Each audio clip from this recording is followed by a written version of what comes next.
sa bandang Pinagmaisan nung una. Ito yung upuhan, Maisan. Yan, gagala ko po kayo. Tapos tayo po nakapag punla na po ulit, bagong punla po. Yung kanina pong tinrabaho po namin. Ari po ay 2 latang singkang ang napabuhos. Yung lata oh. May punla na po ito. Sinabayan po namin yung ulan. Yan ito oh. Choy F1 po. 1-2 po ang puhunan nito oh. Yan, nasaan? 600 po ang isa. 1-2. Ayan po, sa episode na ito, yan po. Update ko po kayo sa ating mga pechay mustasa po. Gawa ng, ito na po, ready to harvest na po. Yan, maulang araw po. Tapos po ngayon, maganda rin yung panahon. Kumbaga, medyo nauulanan. Yan, ito na po. Yan. Ito na po ang ating pechay mustasa. Lalakayan na po. Yan, ito na po. Talaga. Malapit na pong i-harvest. Yan na po ang naging update. Hindi ko na rin matandaan kung ilang araw ay. Basta po, pag-harvestin na, diretso na. Yan, ito na po. Pati po yung mga ano doon. Anong tawag doon? Mga mustasa po. Ready na. Nabalikwat yung iba eh. Ang gawa ho ng hangin, hindi po naman nabalikwat.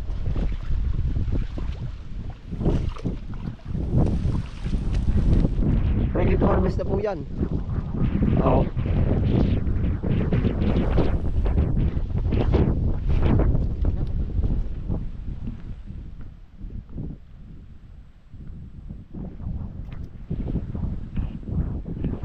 Yan na po.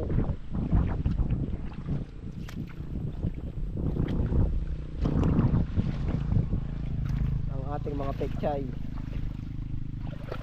Yun oh. Naglalakay na po. Panalo po sa taba. Oh. Yan. Tapos ari pong mustasa. Pwede na rin po. Yan. Pwede na sa pangmaramihan.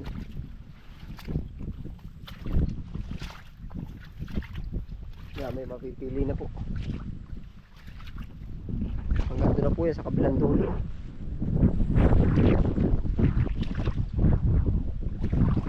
Yan po ibabawasan na lang malalaki. Fresh na fresh.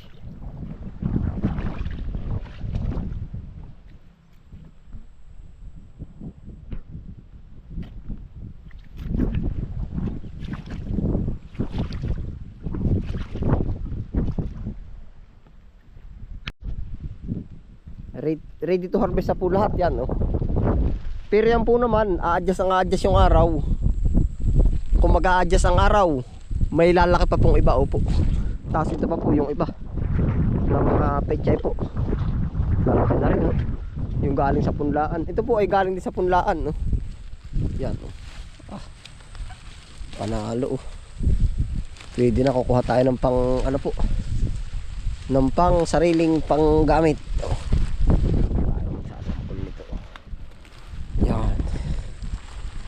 Panalo. Narin po naman sa pechay yung hasikan, meron na rin po. Yan, ito po yung pechay oh. Yung galing sa hasik. Lalakihan na rin nga ito po. Yan.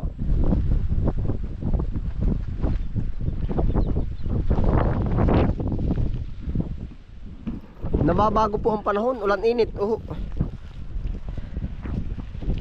Timing po naman sa ating mga ano po, pananim.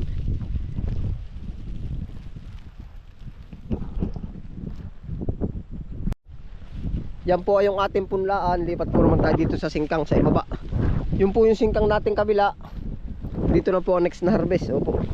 Yan oh. Ano na rin po oh. Lalaki na rin. Aba. Yan. Ang lalaki po. Oh. Ngayon po ay medyo delay ang order natin sa atin ito. Ibig sabihin po pagka delay, kahit magpa-order tayo na magpa-order, yan po ay bumababa ang presyo po. Ngayon po ang presyo na niyan na parang gate 30 to 20. Yan na po ang lumalakad dito sa amin ngayon. Oh. Yan, nagpapanlaki na po. Pagkalalaki nga naman. Oh. Ito na yung sinasabing gagapit ng baso. Oh. Palalaki. Meron din pong naapektuhan ng sira. Yan, ito po mga lusaw. Sama po naman sa laban niya, pero meron talagang napakalalaki. Parang repulyo na yun. Yan. Parang repulyo na sa laki. Oh. Ito. May mga umu-order po niyan pag ganyan na kalalaki. Ay yung pang kay Dison, kay ano pa nga ba, isang bagsakan, UBM ba yun? Opo, para sa Pure Gold data yun. Yan.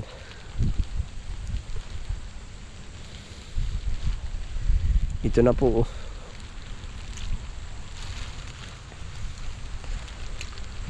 Estimated po na rin ating singkang itong lawak na ito.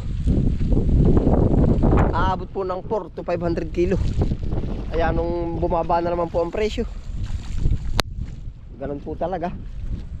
Pabor po yan sa mamimili. Lalaki po ng puno niyan. Yan ang mga punuan. Tapos ano pa po yung mustasa natin. Yan. Basta po pag malilipos yung mga ano doon, dito naman ang lipat. Ready to harvest na nga po. Lalo na ito. Talagang i-harvest na rin po. Kakatuwang mag ano po. Yan, para po sa mga hindi pa nakakakita ng ano. Yan, ito na yung malapitan natin.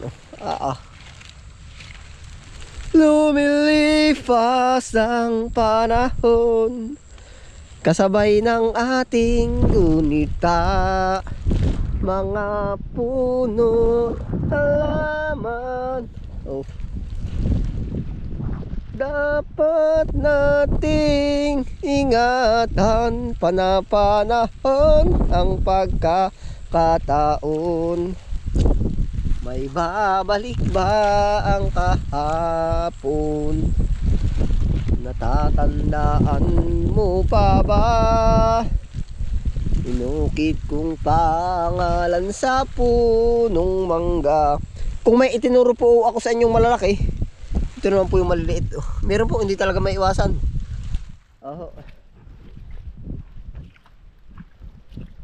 Ang inalay kong gumamela, kahawak kamay sa dalampasigan, malayang tulad ng mga ibon, alaala ng ating kahapon. Ang mga puno't halaman, kasabay ng ating gunita. Ito na po ang ating pananim. Opo. Ito po ay kung mag 50 by 50 ang order, ay 10 days. Ang laki pa po ng ibubusarga na yan. Ay, Diyos ko pong katakot-takot na laki pa ilalaki. Maigi po kung tayo makakakuha ng bulto. Minsan po i-control din Control din ang mga biyahero po. Malaki na ayo. Gawa ng pagkakaulan.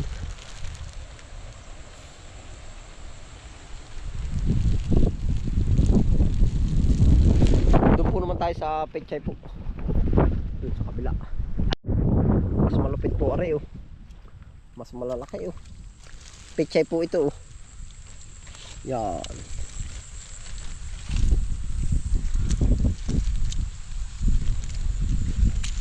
Buyer na lang po ang hinihintay. Yan, are po. Lalaki ng pichay Buyer na lang ang hinihintay. Yan, ito na po ang ating pichay. Lupit.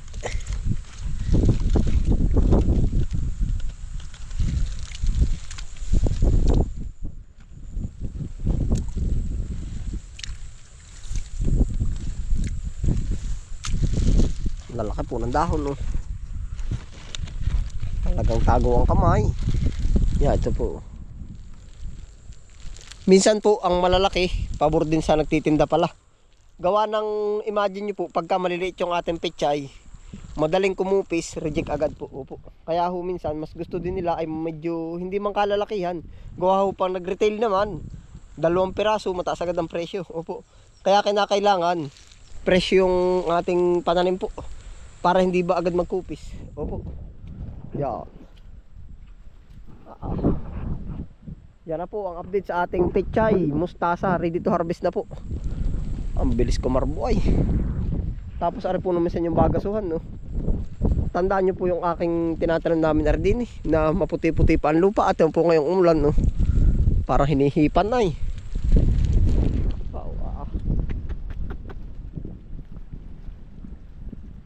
Walit eh.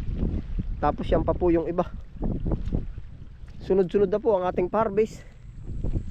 Kaya po marami sa atin na episode ay harvest ng harvest. Gawa po ng continuous lang po ang harvest natin ay.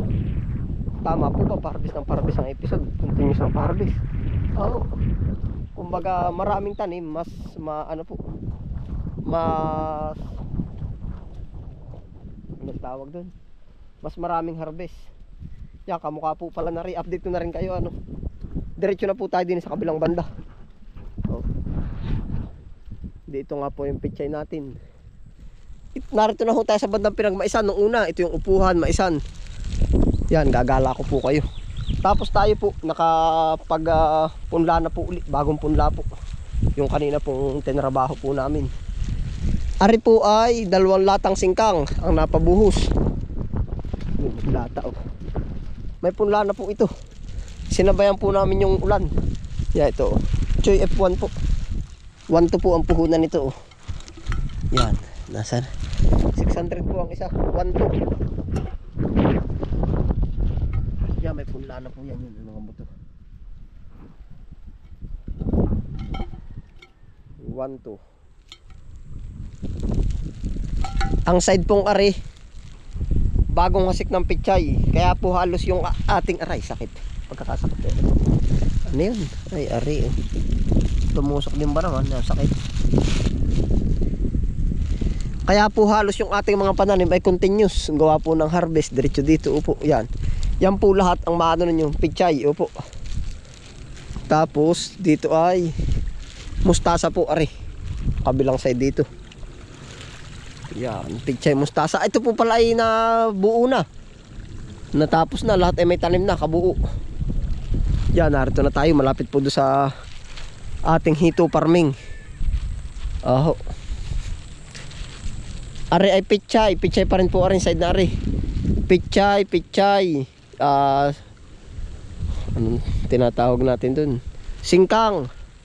Tapos din po sa kabila ay mustasa. Maraming uri na po ulit ito ng pananim natin. Mustasa. Tapos aring ilang plat ba? 4 na coriander po. Yung coriander narito na rin. Coriander. Ay, nawala na yung lalagyan. Ari po ay mustasa. Ari coriander yan, oh. Ito po. Yan. 3 pala, 3 ari. Kita mapula yung ano. One soy coriander.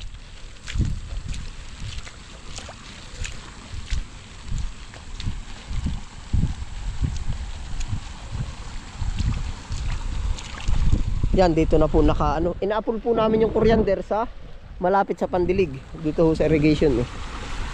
Yan, irrigation. Para yung coriander dito. Para po mas mabilis yung pag-ano ng pagdilig. Yan na po uli ang ganap. Ilang days po yan, sisibol na yan. Mga ilang days ba yan? Yung pechay mustasa 3 days makikita na yan. 4 to 5 days may sisibol na po. Siguro po mag-extension na. Mabubuksan na po natin ito bago ito kumbaga at nakagayak na po ito. Ano po? Yan po lahat ang update po din sa ating taniman. gawa po ng ito noon, pinurmahan natin para naka 6 month ito na naging ganito. Natagalan ay hindi ko sure kung makabalik ulit tayo dito agad. Pero yan, purpose natin patigasin na po. Opo, yung gawin ng taniman. Ito pa, may bakante pa dito. Pwede rin dito mga okra sa gilid.